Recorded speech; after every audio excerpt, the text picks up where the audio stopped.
Good evening guys, welcome to study with Sunita channel में। एक बार फिर से स्वागत है हमारे channel study with Sunita channel में। गाइस, आज का टॉपिक है वो शब्दों के भेद पे, ठीक है ना। रूढ़, यौगिक, योगरूढ़ शब्द, क्योंकि इसमें बच्चों को बहुत कंफ्यूजन थे और एग्जाम में जब आते थे तो थोड़ा उनको परेशानी होती थी। मैं आपको आज इतने अच्छे से तरीके से बता दूं, केवल 5 मिनट में आपको, कि आप रूढ़, यौगिक, योगरूढ़ शब्द आप उसको पहचान जाएंगे, ठीक है ना। और आपके सभी एग्जाम्स में ये आते ही हैं, ठीक है। तो रूढ़, यौगिक, योगरूढ़ शब्द जो आपके लिए बहुत कंफ्यूजन हो जाता है कि रूढ़ शब्द क्या है, यौगिक और योगरूढ़ शब्द, केवल आप 5 मिनट मेरे को समय दीजिए और 5 मिनट के अंदर आप ये ऐसा समझ लेंगे, फिर कभी आप जिंदगी में नहीं भूल पाएंगे कि रूढ़ शब्द क्या होता है, यौगिक शब्द क्या होता है और योगरूढ़ शब्द क्या होता है, ठीक है ना। चलिए स्टार्ट करते हैं। स्टार्ट करने से पहले एक बार फिर से आपको स्वागत करते हैं हमारे channel study with Sunita channel. Guys देखिए, रचना के आधार पे, ठीक है, शब्दों के 3 भेद किए गए, रूढ़, यौगिक, योगरूढ़, ठीक है। रूढ़ शब्द, यौगिक शब्द, योगरूढ़ शब्द। भाषा शास्त्र में रूढ़, यौगिक, योगरूढ़ शब्दों का वर्गीकरण शब्दों की उत्पत्ति, संरचना और अर्थ के आधार पे उसको विभाजित किया गया है, ठीक है। जैसे रचना के आधार पे हम रूढ़, संरचना के या रचना के आधार पे, ठीक है। अब आपको सिर्फ मैं यहाँ पे रचना के आधार रूढ़, यौगिक, योगरूढ़ शब्द पढ़ा रही हूँ, उत्पत्ति और अर्थ के आधार पे नहीं, क्योंकि ये टॉपिक जो था काफी एग्जाम में आते हैं एक नंबर के और बच्चों को काफी कंफ्यूजन था, इसलिए मैंने ये टॉपिक लिया है, ठीक है ना। तो रूढ़ शब्द और यौगिक और योगरूढ़ शब्द, ठीक है। तो आपको क्या है कि रूढ़ शब्द, आपको रूढ़ से ही समझ में आ जाएगा। रूढ़ मतलब आपको क्या होता है, किसी को देख के आप बोलते हैं ये तो रूढ़ है, ठीक है ना।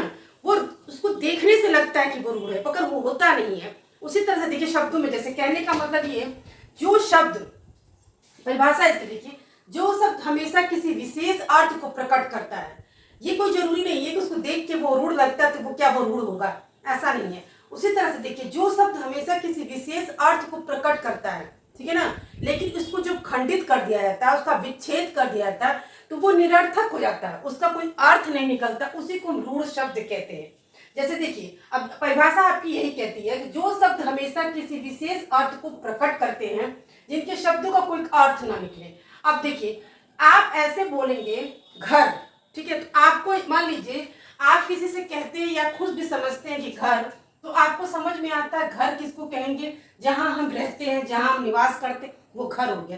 लेकिन इसी को हम खंडित कर देंगे, इसी का विच्छेद कर देंगे कि घ ऐसे कर देंगे, तो क्या घ का कोई अर्थ निकलेगा, र का कोई अर्थ निकलेगा? नहीं। तो अगर हम कोई इसका खंडित नहीं करते हैं तब तक ये शब्द काम का है और इसका कोई अर्थ होता है। लेकिन जब इसको हम खंडित कर देते हैं, इसको अलग कर देते हैं, इसलिए निरर्थक हो जाता है। यानी कि रूढ़ शब्द का मतलब ये कि जब तक उसको खंडित नहीं किया जाता है तब तक उसका अर्थ निकलता है।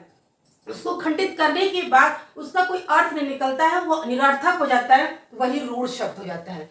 सीधा साधा आपको परिभाषा बस यही समझनी है, जिन शब्दों को हमेशा, ठीक है ना, आप उसको खंडित करिएगा, उसको विच्छेद करिएगा, उसके विच्छेद करने पे उसका कोई अर्थ नहीं निकलता, आप समझ जाइएगा रूढ़ शब्द है। देखिए, मैंने घर का उदाहरण दिया, उसी तरह से जैसे कमल है, कमल का अर्थ आप समझते हैं फूल है, ठीक है ना, लेकिन उसी को हम अलग खंडित कर देंगे। अगर यहाँ पे देखिए, मैं बता रही हूँ क, अब इनको खंडित कर दिया गया तो क्या इसका कोई अर्थ निकल रहा है? नहीं। जब कोई अर्थ निकल नहीं रहा है तो ये हो जाएगा आपका रूढ़ शब्द, ठीक है ना। तो अगर ऐसे विखंडित करने पे उसका क्या हो जाता है, वो रूढ़ शब्द हो जाएगा। आपकी परिभाषा क्या कहती है? जो शब्द हमेशा किसी विशेष अर्थ को प्रकट करते हैं, ठीक है ना, लेकिन जिनके खंडों का कोई अर्थ ना निकले। अब जब हम खंड कर देंगे, उसका कोई अर्थ नहीं निकलता, तो रूढ़ शब्द हो जाता है। ऐसे में आप ऐसे बोलेंगे तो ये तो कोई इसका अर्थ निकलता है, तो ऐसे रूढ़ शब्द नहीं होगा। खंडित करने पे मतलब अलग करने पे उसका कोई अर्थ नहीं निकलता, तो रूढ़ शब्द होगा। उसके बाद आता है दूसरे नंबर पे यौगिक शब्द। यौगिक शब्द, ठीक है, जो शब्द अन्य शब्दों के योग से, यौगिक से ही समझ में आ जा रहा है, दो शब्दों के योग से मिलकर बना है, ठीक है ना, और जिनके प्रत्येक खंड का कोई अर्थ होगा। अगर वो दो शब्दों के योग से बना है तो दोनों खंडों का अर्थ होगा।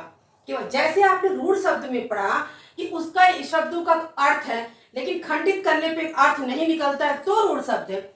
यौगिक दो शब्दों से मिलकर मान लीजिए बना है, शब्दों के योग से मिलकर बना है, लेकिन उन दोनों शब्दों का कोई अर्थ होगा, ठीक है, तो वहां पे यौगिक का मतलब है जोड़ के या शब्दों के योग से, तो क्या होगा, वहां पे यौगिक शब्द होगा, जिसका कोई अर्थ होगा। जैसे डाकघर, अगर हम डाकघर को अब घर, ये दूसरे डाक का भी अर्थ निकलेगा, घर का भी अर्थ निकलेगा। अरे डाक जहाँ चिट्ठी उट्ठी जाता है वहां पे वो डाक हो गया, वो भी एक स्थान है, उसका भी अर्थ निकला। अब घर जहाँ पे यानी कि चिट्ठी पत्री की जो जगह होता है, जो घर होगा, उसी को हम क्या कहते हैं, डाकघर। तो दोनों का अर्थ तो निकला ना। हम डाकघर बोलेंगे तो हमको ये समझ में आ जाएगा कि डाकघर का वो मतलब होता है वो निवास स्थान जहाँ चिट्ठी पत्री और कार्ड वार्ड जाता है, उसी को कहते हैं। तो डाक का मतलब और घर का, दोनों का ही अर्थ निकलेगा। उसी तरह से द्वारपाल, द्वारपाल जो द्वार की रक्षा करने वाला है, ठीक है। तो द्वार का अगर अर्थ निकालेंगे तो द्वार का मतलब दरवाजे, द्वार पे, दरवाजे पर। अब पाल का मतलब रक्षा करने वाला, यानी कि दोनों का जब अगर अलग अलग करते तो भी अर्थ निकलता है, और एक शब्दों को है तो तब भी अर्थ निकलता है कि द्वार की रक्षा करने वाला। तो यौगिक शब्द वो हो गया कि जो जिन शब्दों से वो मिलकर बनता है उन शब्दों के दो का अर्थ निकलता हो, ठीक है ना। योगरूढ़ शब्द वे शब्द होते हैं जो यौगिक होते हैं लेकिन किसी विशेष अर्थ को प्रकट करते हैं। जैसे यौगिक शब्द में आपका क्या था कि दो आपके जो भी शब्द से मिलकर बना है, ठीक है, दो तीन शब्द से मिलकर बना है, उन सब का अर्थ निकलता है, ठीक है ना। इसमें क्या है, वो यौगिक तो होंगे भाई, दोनों का अर्थ तो नहीं, लेकिन कोई विशेष अर्थ निकलता होगा, ठीक है ना।